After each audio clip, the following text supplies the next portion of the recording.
Ang Pasko ipinagdiriwang bilang pag-alala kay Jesucristo, kaya sa iba't ibang lugar, Belen ang sentro ng mga dekorasyon.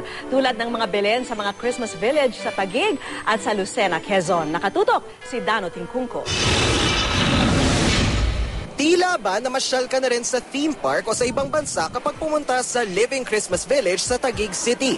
Merong Paris Street kung saan tampok ang life-size replica ng pamosong Eiffel Tower.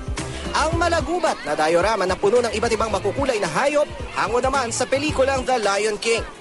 Patok din sa mga bisita ang makukulay na Christmas houses. At syempre, hindi mawawala ang mga tradisyonal na simbolo ng Pasko. Tulad ng simbang gabi, mga lumang bahay na gawa sa kapis, Chinese lantern at life-size na Belen. May mini Christmas village din sa Lucena sa Quezon. Balot ng niebe ang mga mumunting bahay.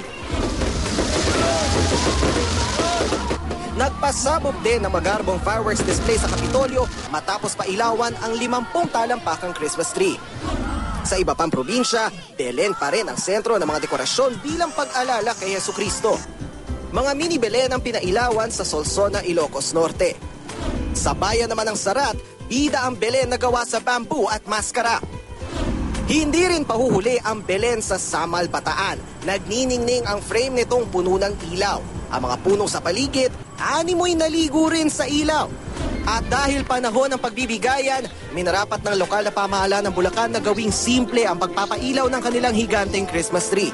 Ipinagpaliban na muna ang Christmas party ng mga tagapamahalaang panlalawigan at sa halip, idodonate nila ang pera sa mga nasalanta ng Bagyong Pablo. Nung dati kasing sila naman ang sinalanta ng bagyo at nangailangan ng tulong, marami ang nagbigay at dumamay.